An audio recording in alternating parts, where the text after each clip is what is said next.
વિદ્યાર્થી મિત્રો કેમ છો બધા? પ્રકરણ 4 માં આપણે અંતિમ ભાગની ચર્ચા કરીશું. ધોરણ 10 ના સામાજિક વિજ્ઞાનનો અંતિમ ભાગ એટલે બે મહત્વની વિદ્યાપીઠોનો પરિચય અને ત્યારબાદ પાઠના કેટલાક મહત્વના વિકલ્પો અને પ્રશ્નોનું રિવિઝન કરીશું. એટલે અચૂક હું કહેતો હોઉં છું કે ક્યારેક કોઈ વચ્ચે વિડીયો જોવાનો રહી ગયો હોય આળસ કે અન્ય કારણસર, તો અંતિમ ભાગમાંથી આપણને એના વિશેની જાણકારી મળી રહે છે. તો છેલ્લો વિડીયો, છેલ્લો ભાગ અચૂક જોવાનો આગ્રહ રાખવાનો. આપણી જે વિદ્યાપીઠ છે એમાં આવશે વારાણસી એટલે કે કાશી વિદ્યા.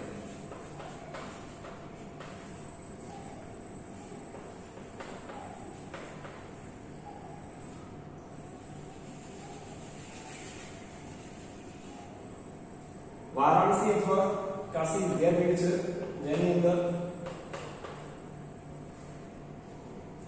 યાદ રાખવાની ટેકનિકથી આપણે આગળ વધી જઈએ સીધા કે તમે એને કેવી રીતે યાદ રાખી શકો. સૌથી પહેલા તો એમાં સદી યાદ રાખીએ આપણે. તો કઈ સદીની આ વિદ્યાપીઠ છે? તો 7મી સદીની આ વિદ્યાપીઠ છે. બીજા નંબરે આપણે એની અંદર 7 એવા નામ યાદ રાખવાના છે જેના આધારે તમે એક એક વાક્ય વ્યવસ્થિત લખી શકો. અને ત્યારબાદ આપણે એક વાર જો વાંચેલું હોય એક જ બે વાક્ય વધારે તમે લખી શકો તો આ વિદ્યાપીઠ વિશેની જે નોંધ તમને પૂછાય પરીક્ષા તો તમે લખી શકો. હવે એમાં પહેલું છે રાજા અજાતશત્રુ અને એનો સમય છે ઉપનિષદ કાળ. પછી માહિતી આવે છે મહર્ષિ વેદવ્યાસ વિશે. પછી ગૌતમ બુદ્ધ વિશેની માહિતી છે.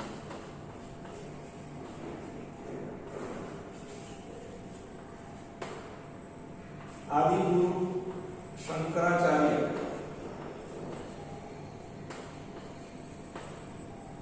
સંત ચૈતન્ય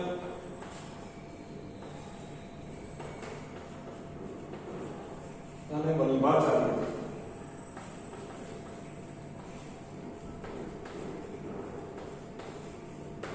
અને સમ્રાટ અશોક. આ યાદ રાખવા માટે આ નામના અનુસંધાનમાં એક એક વાક્ય વ્યવસ્થિત લખી શકો છો. જેમ કે સૌથી પહેલા તો બધી વિદ્યાપીઠો મહાન અને પ્રસિદ્ધ હતી એ વિશેષણો યુક્ત વાક્યો તમને લખતા આવડવા જોઈએ.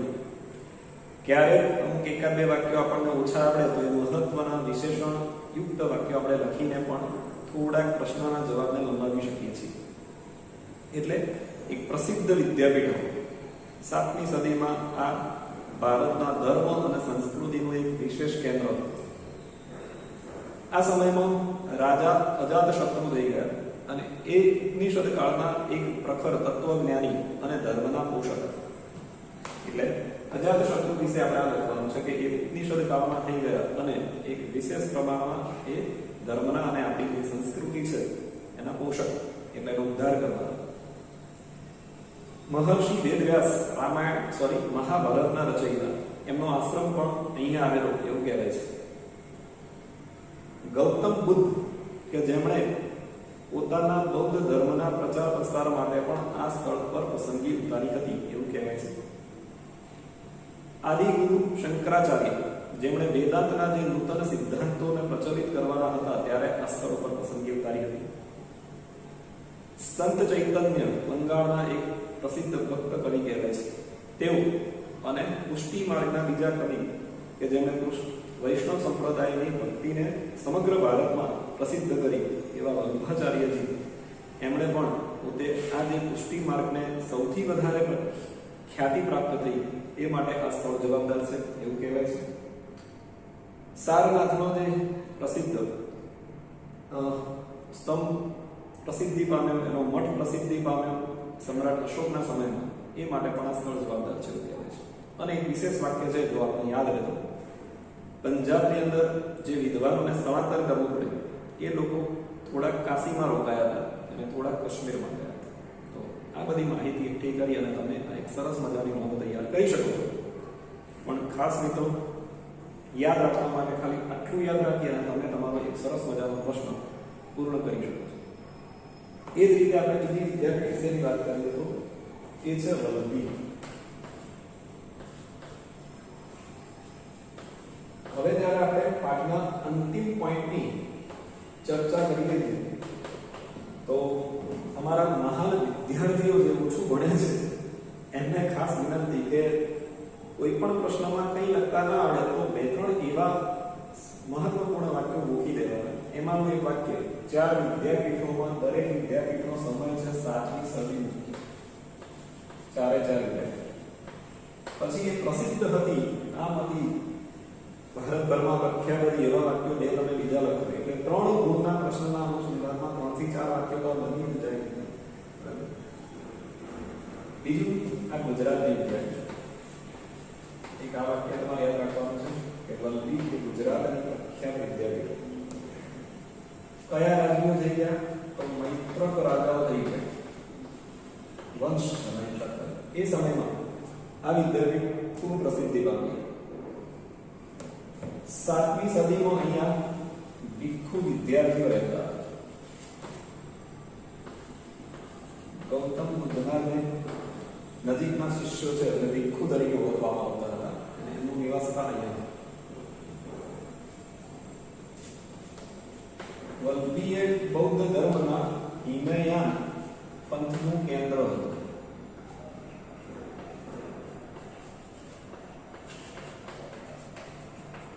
બૌદ્ધ ધર્મના મિત્રો બે સંપ્રદાય મુખ્ય આવે છે. એક મહાયાન સંપ્રદાય અને બીજો હિનયાન સંપ્રદાય. આ હિનયાન સંપ્રદાયનું કેન્દ્ર હતું. એ સમયમાં એના બે પ્રસિદ્ધ આચાર્યો હતા, ખીરમતી અને ગુણમતી.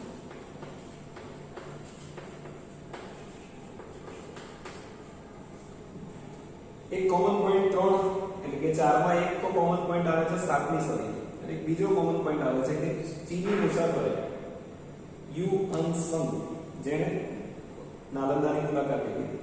પછી એક બીજું નામ આવ્યું ફાહિયાન જેણે 5મી સદીની શરૂઆતમાં તક્ષશિલાની મુલાકાત લીધી.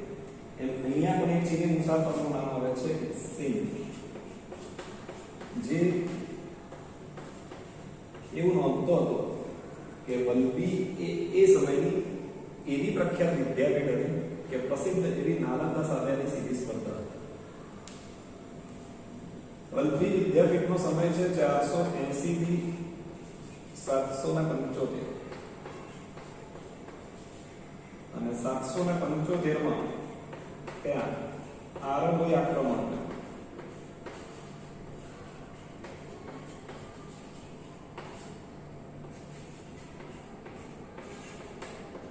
પરિણામે આ વિદ્યાપીઠ બંધ પડી. હવે આને એક વાર જોયો, આને કેવી રીતે લખીશું? તો વલ્લભી એટલે 7મી સદીની વિદ્યાપીઠ છે. ગુજરાતના ભાવનગર જિલ્લાની અંદર આવેલી પ્રસિદ્ધ વિદ્યાપીઠ હતી. અહીંયા 7મી સદીમાં ભિક્ષુ વિદ્યાર્થીઓ રહેતા અને સ્થિરમતી અને ગુણમતી આના આચાર્ય હતા. હિનયાન પંથનું આ કેન્દ્ર હતું. ગુજરાતના ભાવનગરમાં જ્યારે મૈત્રક વંશના શાસકો થઈ ગયા, એમણે આ વિદ્યાપીઠને ખૂબ જ પ્રોત્સાહન પૂરું પાડ્યું. અન્ય વિદ્યાપીઠોની જેમ અહીંયા પણ દેશ વિદેશથી વિદ્યાર્થીઓ છે ઉત્તરની અંદર ગંગાના મેદાનમાંથી, એટલે કે આજના સમયમાં જ્યાં બિહાર, ઉત્તર પ્રદેશ કે ઉત્તરાખંડ જેવા રાજ્યો છે ત્યાંથી ગુજરાત સુધી વિચારો કે વિદ્યાર્થીઓ અભ્યાસ કરવા માટે આવતા. અને એટલા માટે ચીની મુસાફર હિતસિંહ નોંધે છે કે આ નાલંદા સાથે સ્પર્ધા કરતી હતી. એટલી મહત્વની વિદ્યાપીઠ હતી. એનો સમય છે મૈત્રક વંશના શાસકોની સાથે સાથેનો સમય છે લગભગ ઈસવીસન 480 થી 775. મૈત્રક વંશના શાસકો વિશે એવું કહેવાય છે કે એ બૌદ્ધ ધર્મ નહોતા માનતા અને આ વિદ્યાપીઠ બૌદ્ધ ધર્મની હતી. મૈત્રક વંશના રાજાઓ સનાતની એટલે જે તમામ ધર્મને સરખું મહત્વ છતાં પણ એ આને પ્રોત્સાહન પૂરું પાડતા. 775 માં જ્યારે આરબો આવ્યા અને એમણે જ્યારે અહીંયા આક્રમણ કર્યું ત્યારબાદ આ વિદ્યાપીઠ બંધ. અહીંયા જે લોકો પાંડિત્ય દાખવતા હતા, પાંડિત્ય એટલે પોતાનું અપાર જ્ઞાન આપતા હતા, એના કારણે તેઓ રાજ દરબાર સારો હોદ્દો એમને મળી શકતો હતો, એટલે કે રાજા વર્ગને સારું સન્માન આપતા હતા. ઓકે, તો અહીંયા તમારી બે શોર્ટ નોટ જે મહત્વની છે એ પૂરી થઈ છે. હવે આપણે શું કરવાનું છે, તો આટલું રિવિઝન કરવાનું છે. તો આવો હવે રિવિઝન તરફ આગળ વધીએ.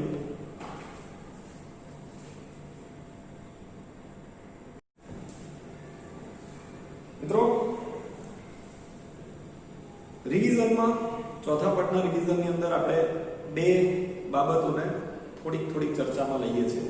એક એના મુખ્ય પ્રશ્નો, એટલે કે મુખ્ય પ્રશ્નો કેટલા નીકળી શકે છે એ હું મૌખિક બોલીશ, અને કયા તમારે વધારે કરવા જેવા છે, પહેલા સ્ટેપ, બીજા સ્ટેપ અને ત્રીજા સ્ટેપ, એમાંથી ફર્સ્ટ જે વધારે ધ્યાન આપવા જેવા છે એને આપણે થોડા લખીએ છીએ. સૌથી પહેલો પ્રશ્ન આપણે જોયો તો પ્રાચીન ભારતીય સાહિત્ય, અને પ્રાચીન ભારતીય સાહિત્યમાંથી પહેલો પ્રશ્ન હતો વૈદિક સાહિત્ય, જે તમારે કરવાનો છે વ્યવસ્થિત. બીજા ક્રમે પ્રશ્ન આવશે ગુપ્ત કાળનું સંસ્કૃત સાહિત્ય.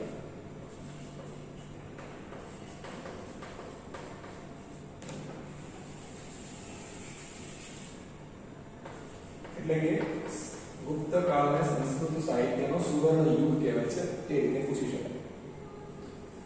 ત્રીજો પ્રશ્ન એમાં આવી શકે છે, સારો તમારે કરવા જેવો છે રામાયણ અને મહાભારત, પણ એ નહીં. પછી મધ્યકાલીન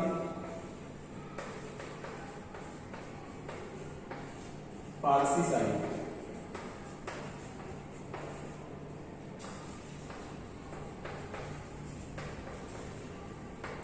અને ચોથો પ્રશ્ન છે મુગલકાલીન સાહિત્ય. આના પર સવિશેષ તમારે ધ્યાન આપવાનું છે, અને વિદ્યાપીઠો ચારમાંથી ગમે તે પૂછી શકાય, એટલે 4 વિદ્યાપીઠો કરવાના છે, એ કોઈ ટોપર નથી. 2021 માટેના પ્રશ્નો તમારા થયા, એટલે 4 આ અને 4 8 પ્રશ્નો પર તમારે ધ્યાન આપવાનું. બીજા પ્રશ્નો તમારે મીડિયમ રીતે કરવાના છે. વિકલ્પની વાત કરીએ, હેતુલક્ષી પ્રશ્ન 1 છે, તો તેની અંદર સૌથી પહેલા પાણીની એમનો ગ્રંથ અષ્ટાધ્યાયી અને ક્યારે રચાયો, એના રિલેટેડ જે સવાલો છે એ તમારે યાદ રાખવાના છે. કે સંસ્કૃતના મહાન વ્યાકરણ શાસ્ત્રી કોણ, તો પાણી.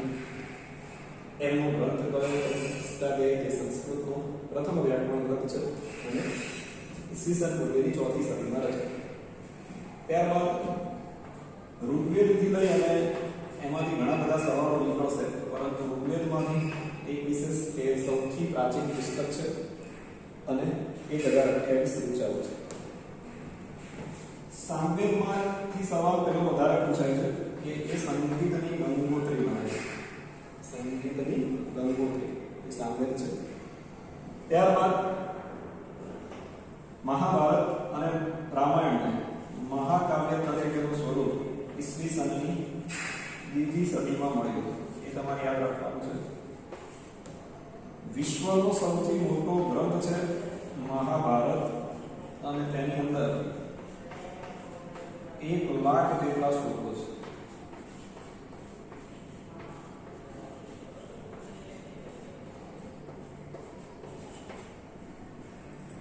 ત્યારબાદ અન્ય જે માહિતી છે, આપણે જેમ આગળ વધીએ, તમિલ સાહિત્યનો વ્યાકરણ ગ્રંથ એટલે તોલ્કાપિયમ આપણે યાદ રાખવાનો છે.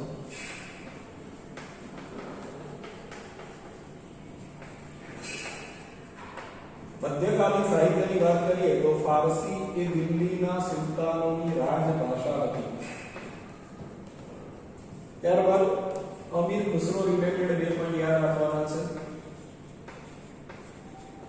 એ તૃતીય હિંદ તરીકે ઓળખાતા હતા, અને તેમની માતૃભાષા હિન્દી હતી.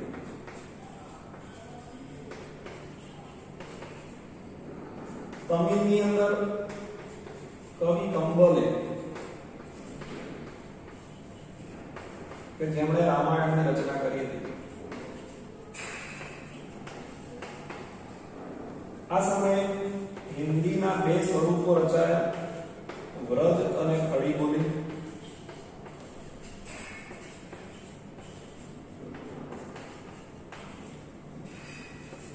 ચંદ્રાયન જે મુલ્લા દાઉદે લખેલો અવધ ભાષાનો સૌથી જૂનો ગ્રંથ ગણાય છે.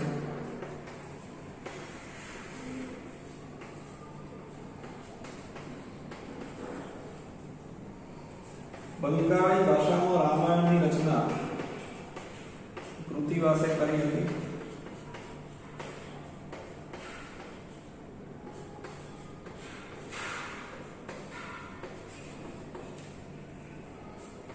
કેશવદાસે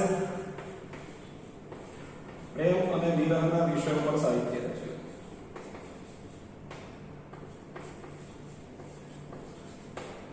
આ રીતે હજુ થોડાક નીકળી શકે છે આમાંથી મહત્વપૂર્ણ વિકલ્પો જે તમારી સામે છે.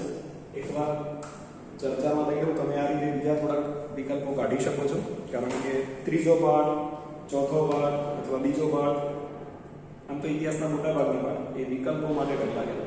એક માર્ક્સ મેળવવામાં તકલીફ પડે, પણ જે શબ્દો લખ્યા છે એના આધારે જે વાક્ય રચના વ્યવસ્થિત બનતી હોય એને યાદ રાખવાની કોશિશ કરજો તમે. પાણીની અષ્ટાધ્યાયી ગ્રંથ જે સંસ્કૃતનો પણ વ્યાકરણ ગ્રંથ છે અને એની રચના ઈસવીસન પૂર્વેની 4મી સદીમાં થઈ. ઋગ્વેદ ભારતીય સાહિત્યનું પ્રાચીન પુસ્તક એટલે સૌથી પ્રાચીન ગ્રંથ પૂછાય તો, જેમાં 1028 સમજાવ છે. સંગીતની ગંગોત્રી એટલે સામવેદ. મહાભારત અને રામાયણને મહાકાવ્ય તરીકેનું સ્વરૂપ ક્યારે મળ્યું તો ઈસવીસનની 2જી સદીમાં. અને મહાભારત એ વિશ્વનો સૌથી મોટો કાવ્ય ગ્રંથ છે, જેમાં 1 લાખ જેટલા શ્લોકો છે. ત્યારબાદ તમિલનો વ્યાકરણ ગ્રંથ પૂછાય તો એ તોલકાપ્પિયમ છે. ફારસી એ દિલ્હીના સુલતાનોની રાજભાષા હતી. તમિલ પુસ્તકોમાંથી તો ઘણું બધું નીકળી શકે છે વિકલ્પોમાં, પરંતુ મુખ્ય બે, એક ચેપ્ટર 2 માં આવ્યું હતું કૃતિ એ હિન્દ, અને બીજું એમની માતૃભાષા એટલે હિન્દવી. એમના ગુરુનું નામ એટલે નિઝામુદ્દીન ઓલિયા. તમિલ રામાયણ એટલા માટે બે જગ્યાએ છે કારણ કે બંગાળીમાં પણ છે અને તમિલમાં પણ છે, એટલે ભાષાની દ્રષ્ટિએ થોડું કન્ફ્યુઝન ન થાય એટલા માટે આપણે યાદ રાખવાનું છે. તમિલમાં કંબલ મુનિ એમણે રામાયણ લખ્યું અને બંગાળીમાં કૃતિવાસે લખ્યું. હિન્દીના બે સ્વરૂપો એટલે વ્રજ અને ખડી બોલી. અવધ ભાષાનો સૌપ્રથમ ગ્રંથ એટલે ચંદ્રાયન. કેશવદાસ એટલે એમના પ્રેમ અને વિરહ પરનું સાહિત્ય. એ સિવાય દરેક ગ્રંથકારમાંથી ગ્રંથ અને અપવડ તો એટલું બધું નીકળ્યા નથી જેની કોઈ હદ નથી. છતાં પણ માત્ર એટલું યાદ રાખજો કે આપણે જો બહુ કન્ફ્યુઝ ન થવું હોય, સ્થિર રહેવું હોય, વધારે સારું રિઝલ્ટ લાવવું હોય, બી પોઝિટિવ થઈને કામ કરવું પડે. અને બી પોઝિટિવ એ વિદ્યાર્થી થઈ શકે જે પોતે બોલે આલ ઇઝ વેલ, બરાબર, આલ ઇઝ વેલ અથવા તો આઈ કેન ડુ ઇટ, હું કરી શકું છું. જ્યારે આ વિચારો સાથે આપણે કરવા બેસીએ, લખવા બેસીએ તો 100% આઈ થિંક તમને આવડશે.